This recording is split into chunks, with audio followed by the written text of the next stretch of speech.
வணக்கம் நேர்களே. தொடர்ந்து பெற்றோர்களா நம்ம செய்யக்கூடிய மிஸ்டேக்ஸ் பத்தி பேசிட்டு இருக்கோம். இதுல நிறைய விஷயங்கள் நம்ம டிஸ்கஸ் பண்ணியிருக்கோம். இன்னைக்கு நான் எடுத்திருக்கிறது ரொம்ப காமனான ஒரு பிரச்சனை.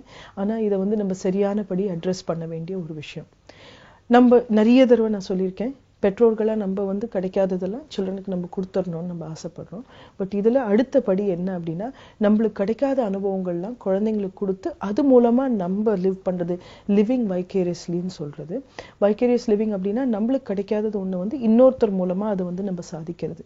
இது ஏன் டேஞ்சரஸ் அப்படின்னா, நம்ம சைல்டோட உண்மையான திறமைகளையோ அவங்களோட தேவைகளையோ அவங்களோட இன்ட்ரெஸ்டையோ கன்சிடர் பண்ணாம நம்மளதை மட்டும் அவங்க மேல திணிக்கும் போது அந்த சைல்டுக்கு அதுவே ரொம்ப நெகட்டிவான ஒரு ஹேபிட்டா அமையும்.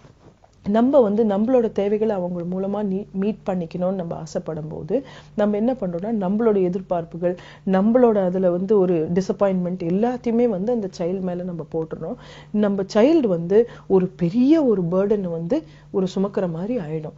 இது லாங் டேர்ம்ல என்ன ஆகும் அப்படின்னா, சைல்டோட தேவைகளை நம்மளோட அப்ரூவலுக்காக, நம்ம அவங்கள பாராட்டணும் அப்படின்றதுக்காக தன்னோட தேவைகளை அது மறைக்க ஆரம்பிச்சிடும். நம்ம எல்லாருமே இப்படி வளர்ந்தோம் அப்படின்னு கூட நீங்க என்னோட ஆர்கியூ பண்ணலாம்.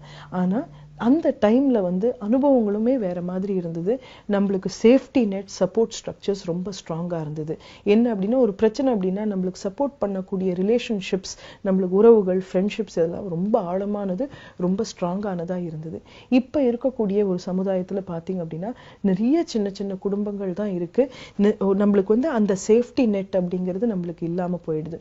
ஸோ அதனால ஒரு குழந்தைக்கு இந்த மாதிரி சப்ரஸ் பண்ணி பண்ணி தன்னோட நீட்ஸ், தன்னோட ஆசைகளை சப்ரஸ் பண்ணும்போது அவங்க வளரும்போது அதை எப்படி வெளிப்படுத்துறது அப்படின்றது அவங்களுக்கு தெரியாம, அவங்களுக்கு அந்த சேஃப்டி நெட்டும் இல்லாதனால அவங்க அது ரொம்ப கஷ்டப்படலாம். இதுக்கு உதாரணம் சொல்லணும் அப்படின்னா, நம்ம வளரும்போது பிரதர்ஸ் சிஸ்டர்ஸ் நிறைய பேர் இருந்தாங்க.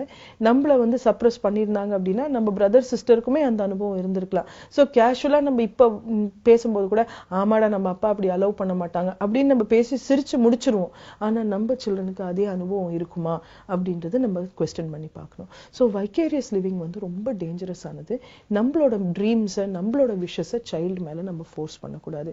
இதுக்கு ஒரு உதாரணம் சொல்லணும் அப்படின்னா, ஒரு லேடி ரொம்ப நல்ல டான்சரா இருந்தாங்க.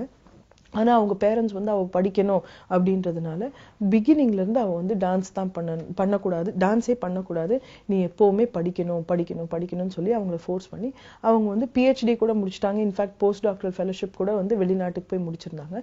ஆனா மைண்ட்ல ஒரு ஏக்கம், நம்ம டான்ஸ் பண்ணணும், நம்ம டான்சிங்ல ஒரு சூப்பர் ஸ்டார் ஆகணும் அப்படின்னு.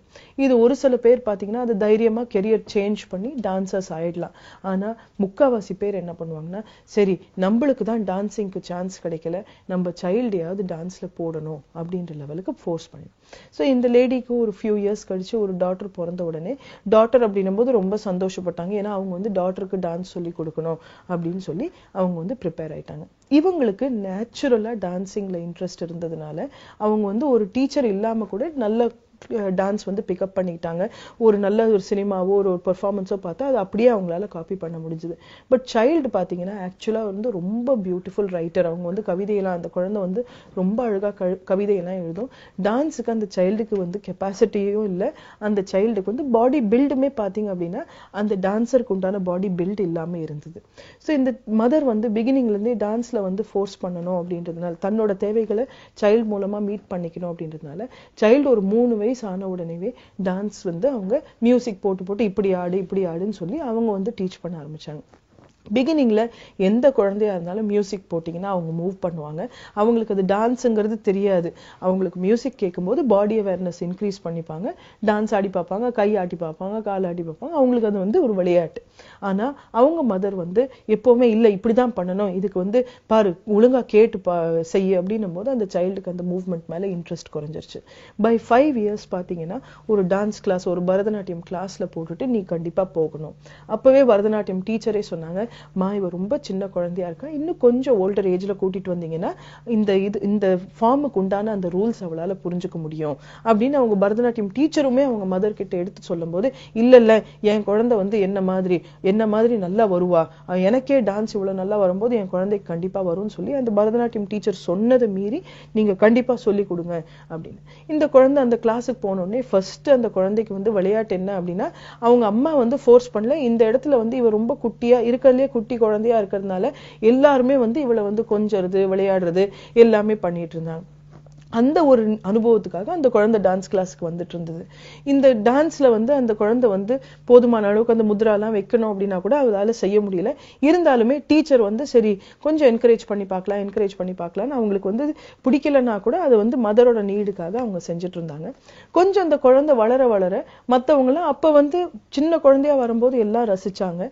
கொஞ்சம் போனதுக்கு அப்புறம் எல்லாத்துக்கும் அந்த குழந்தை மேல இன்ட்ரெஸ்டும் போயிடுச்சு. இந்த இன்ட்ரெஸ்ட் போன உடனே அந்த குழந்தை வந்து இனிமேல் நான் டான்ஸ்க்கே வரமாட்டேன் அப்படின்னு ஒரு பிடிவாதமா கிளாஸுக்கு போக மாட்டேன்ற பிடிவாதம் வந்துருச்சு. மதருக்கும் சைல்டுக்கும் நிறைய பிரச்சனைகள் வீட்டுல வந்து உருவாயிடுச்சு.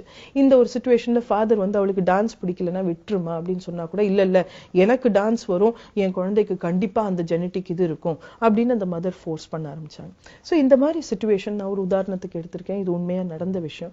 கடைசியில பாத்தீங்க அப்படின்னா ஃபாதர் அந்த ரோல்ல வந்து கொஞ்சம் ஸ்டெப் இன் பண்ணி இல்ல அந்த குழந்தைக்கு என்ன இன்ட்ரெஸ்ட் இருக்கோ பண்ணட்டும் அப்படின்னு சொல்லி விட்டதுக்கு அப்புறம் தான் அந்த சைல்டோட ரைட்டிங் இவ்வளோ பியூட்டிஃபுல்லா எழுதுது அப்படின்னு சொல்லி நாங்க கண்டுபிடிச்சோம்.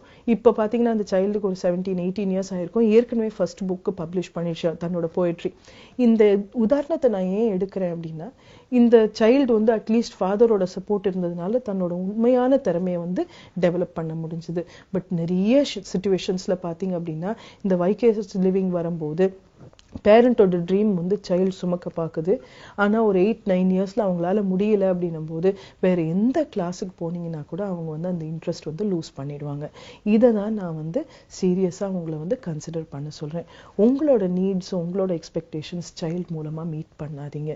இது வந்து அவங்களோட பர்சனாலிட்டி டெவலப்மெண்ட்டுக்கு ரொம்ப நெகட்டிவான விஷயம். ஏன்னா ஓரளவுக்கு ஸ்ட்ராங்கா இருக்கக்கூடிய சில்ட்ரன் பிகினிங்ல இருந்தே எதிர்த்து உங்களோட சண்டை போடலாம். பட் அந்த ஸ்ட்ராங்கா இல்லாத சைல்டு உங்களோட அப்ரூவல் நீங்க எப்பவுமே அவங்களை அப்ரிஷியேட் பண்ணணும், அவங்களை அக்செப்ட் பண்ணிக்கணும்னு விருப்பப்படுற சைல்டு பாத்தீங்கன்னா உங்களோட தேவைகளுக்காக தன்னோட நீட்ஸை சப்ரஸ் பண்ணி லைஃப் லாங் வந்து தனக்கு வந்து ஒரு எக்ஸ்பிரஷன் இல்லை, எனக்கு ஒரு வாய்ஸ் இல்லை அப்படிங்கிற ஒரு பர்சனாலிட்டி அவங்களுக்கு வந்து செட் ஆயிடலாம். ஒரு உறவுல பிரச்சனை இருந்தா கூட ஐயோ நான் வந்து இங்க பேசல அப்படின்னா என்னை விட்டுட்டு போயிடுவாங்க அப்படின்ற ஒரு பயம் எல்லாம் கூட அவங்களுக்கு வந்து செட் ஆயிடலாம். லைஃப் லாங் அவங்களோட ட்ரீம்ஸ் அச்சீவ் பண்ணாம ஒரு மைல்ட் நெகட்டிவ்ல இருக்கிறது வந்து அவங்களுக்கு ஹேபிட் ஆயிடலாம். ஸோ ஆஸ் பேரண்ட்ஸ் ரொம்ப இம்பார்ட்டண்டா நீங்க புரிஞ்சுக்க வேண்டியது உங்க சைல்டுக்கு என்ன நீட்ஸ் இருக்குன்னு பாருங்க, அவங்களோட திறமைகள் என்ன இருக்குன்னு பாருங்க. அதுல ஒரு சில விஷயங்கள் அவங்கள வந்து டெவலப் பண்ண விடுங்க. உங்களோட நீட்ஸுக்காக நீங்க வந்து அவங்கள ஃபோர்ஸ் பண்ணாம உங்களோட நீட்ஸும் அவங்களோட எக்ஸ்பிரஸ் பண்ணுங்க. சைல்டு அதை வந்து ஒரு ஹாபியா டெவலப் பண்ணிக்கலாம். ஆனா அதுல எக்ஸலண்ட் ஆகணும் அப்படின்றது அவசியம் கிடையாது. இந்த மாதிரி பேலன்ஸ்டா அலோவ் பண்ணோம் அப்படின்னா லாங் டேர்ம்ல சில்ட்ரனுக்கு இது வந்து அவங்களோட நீட்ஸை டெவலப் பண்ணிக்கிறதுக்கு ஒரு பியூட்டிஃபுல் ஸ்டெப்பா அமையும். மீண்டும் நாளைக்கு சந்திக்கலாம்.